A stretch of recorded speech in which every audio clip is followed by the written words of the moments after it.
Welcome. This is a video of what I'm going over in class. So either if you missed class or if you need to review this again, if you didn't quite understand it and you just need to spend a little bit more time or to hear it again, I'm going to make this presentation available for you. So you are taking notes on a HIPPOS chart. You should have a piece of paper either in Google Classroom or on your notebook where you make a chart and you have 4 columns. And along the side you write HIPPOS, leaving more room in the S than all the other ones. And that's an annotation strategy that we're going to go over. So talking about primary sources, and primary source documents is what history is made of. These are the sources from the time period that we're studying that help the historians create the arguments about what the past was like.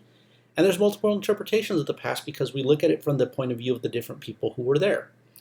So telling the story of the past, you need multiple sources. There is not just one thing that happened. You know, there's so many people in the world with so many different experiences. Whenever there's a conflict, there's always somebody who thinks it's somebody else's fault. So we read sources to kind of make sense of that history. And that's a skill that you'll develop in AP World History. In your textbook, every chapter you have 2 sources from the past, so that when you read the chapter, the author gives you some examples of sources that give us this information. Like, where do we get this information? How do we know these stories?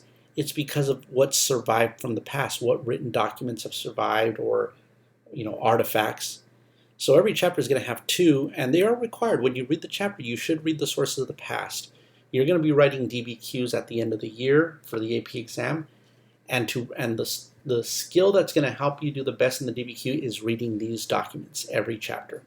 And sometimes you're going to be assigned these. When I give you a HIPPOS chart for homework, it'll usually be based on the documents that are in the textbook. So become familiar with those sources from the past. In your hard copy of the textbook, these are in orange. They're not in green like you see here. This is the online version.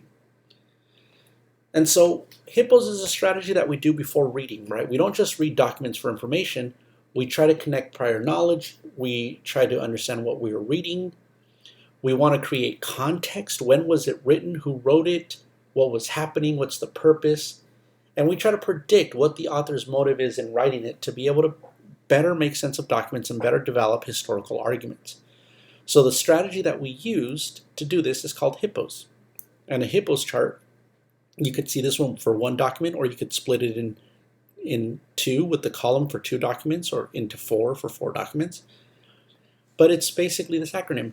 H stands for historical context, and to get more information, there's a document like this in your handbook. So in the handbook I gave you at the beginning of the year, you can read more about HIPPOS if you need help, if you didn't understand from this lecture or from class. So the H is a historical context. What was happening when it was written? Who was the intended audience? Because it matters who you're writing it for. You may be honest or you may not be, depending on your audience.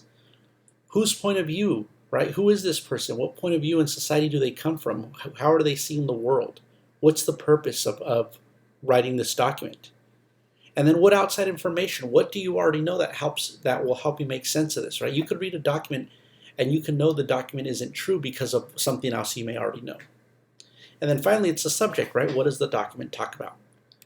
So that's what goes on a HIPPOS chart. So you're going to read with a purpose. And the assignment you're going to be practicing with this week is a DBQ essay. You're not going to write the whole essay. You're not even going to read all of the documents, but you're going to start practicing the skill, because eventually this is going to be one of the types of essays you're going to need for the AP exam. So you got to figure out, what are you being asked? And in the beginning of the prompt, and this essay prompt is found in Google Classroom, there's a question right at the bottom, or I think on the PDF that you're on the document that you have in Google, it's on at the top of the second page.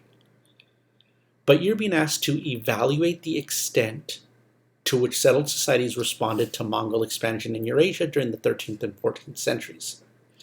You want to become familiar with this phrase, evaluate the extent, because you're going to see that a lot on AP essays. And that means how much or what range, right? Evaluate the extent to which settled societies responded to Mongol expansion is saying, what was the range of responses by settled societies to the expansion of the Mongols in the 1200s and 1300s, right? When the Mongols expanded, what different responses did settled societies have? And from this chapter, you should know that the Mongols expanded and took over various settled societies, not just one. So how did they respond? Did they all respond the same? Or did they have different responses? What was that range? Right? Evaluate the extent. So the first thing you do is try to recall some prior knowledge and experience when you see a document, right? You see document 1 in the essay, in the prompt, and you think about what you already know. This is the source. I read the source line first, and this is Giovanni da Piano Carpini, a Franciscan envoy to the Great Khan, from Pope Innocent IV, 1246.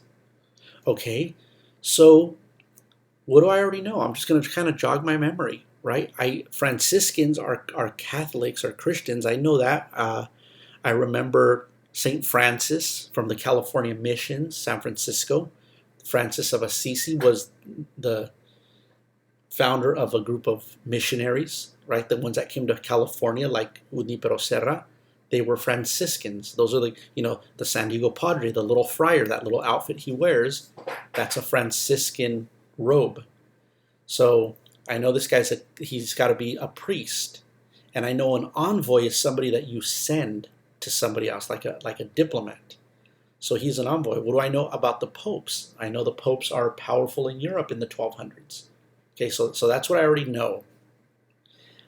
And then so I go to my first box, which is my historical context. And so I want to think, okay, well, this document is 1246, right? So what's the context? In my textbook, at the end of each chapter, there's a timeline, and I could see, okay, well, Genghis Khan built his empire in 1206, and he rules till 1227, right? Europe, which is where the Pope is from, I know in the 1200s is like in the Middle Ages. It's starting to come out of the Middle Ages. It's broken up into a bunch of little kingdoms that sometimes feud with each other. And I know that the Pope is the most powerful authority in Europe at the time. I look 1246. I look on this timeline. Okay, so I see that the Mongols conquered Russia. 1241, 1258 they captured Baghdad, which is the Abbasid Empire. So this is right around the time that the Mongols are expanding. They've already conquered Russia, so Europeans have already seen some Mongol conquests, right? Because the Europeans would have seen what happened in Russia, and they've heard what happened in Persia. But they've not yet conquered the Abbasid Empire, so we know that that's kind of, what's happening at this time. Who is the settled society in this example? It's the Europeans. It's the Christians in Europe. So historical context is about not just the year it was written, but it's figuring out what was happening at the time, because that's going to help me read the document and understand what's happening. The second thing I want to look at is the intended audience. Who is Giovanni da Piano Carpini, right? And who is he writing his report for? And how does that affect the way he would say? So Giovanni da Piano Carpini is a Catholic being sent by the Pope. So he's writing his report for the Pope. If the Pope sends you and you're writing stuff down, you're writing it to inform the Pope of what you saw or what you know. And how does that affect the way he would say it? Well, he might be careful how he talks to the Pope. He might not want to tell the Pope bad news. Or, on the contrary, he might want to warn the Pope of something. But it makes a big difference when you're writing to your boss than if you were writing to your enemy, for example, right? The things you would say or what you would focus on or how you would report things. So you want to understand who the audience is, because sometimes that plays a role in understanding this document, whether it could be reliable or not, or to what extent is it reliable. The other thing is the point of view, right? Like, think about you. Do your beliefs and positions in society influence your views? Yeah. Okay. What position, what social class in society Carpini is from influences his views, right? What religion he is influences it, right? He believes in Christianity. He believes in converting people. He believes that the ultimate thing you can do is convert and give yourself to Christ. So that's what he believes, and so that's going to impact how he treats people, right? He might go talk to the Pope about Jesus. He might see anything that doesn't fit his religious worldview as weird, right? Because that influences his views. It also limits his ability to understand other societies, because if you don't understand other people's religion or culture, you might see it as weird and you might misinterpret things. So point of view in documents is also important. And that's why when we see events, we have to look at multiple points of view. The next P is purpose. What's the purpose? Is it to persuade, to inform, to entertain? Right? So you read the introduction to the document, and what is he probably trying to accomplish with this document? Right? What might be the purpose of his mission? And I'm guessing that because he's an envoy and he's a Catholic, he's probably being sent to try to convert the Mongols, maybe to convert the Khan, or to ask the Khan to allow Christians into his kingdom to convert people. Right? So that might be the purpose of his mission. Okay, and again, it's going to influence the types of things. When you go and talk to someone, if you're going to go talk about business and trade, you might get one reaction. If you're going to talk about religion, you might get a different reaction. You might be welcomed by one and not by the other. Then I think of what other information. So as you read, think about topics and how this relates to other topics. How does it relate to what you read in chapter 18? What do you know outside of this topic that you can relate to? Like things from chapter 18, from the summer reading, maybe movies you've seen. You might have seen movies about the Mongols or movies about medieval Europe, right? And you can try to bring all that into what's happening in these documents. And so we'll do that. So the O and the S is when you read the document, these are the things you want to keep in mind. All the other steps I do without even reading the document, just by reading the source line. But now for the outside information and for the subject, I need to read the document, right? What does the document discuss? Okay. How does the document help you answer the question in the DBQ? So you would read and you would annotate the document. You were looking for this, and I should have put the document on the slide, but you have the documents with you, and in class we discussed it.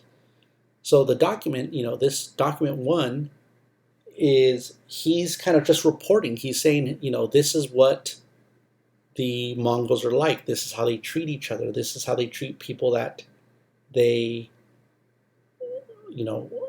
they like amongst themselves, and this is how they treat foreigners, right? So he's very judgmental. So it seems like he's kind of gathering information. Is this a group of people we could convert, right? And the way it helps you answer the prompt is it lets you know, like, that Christians they responded to Mongol expansion by trying to form alliances or to convert them, right? They wanted to engage them. They saw them as inferior, and they wanted to try to spread their views to them.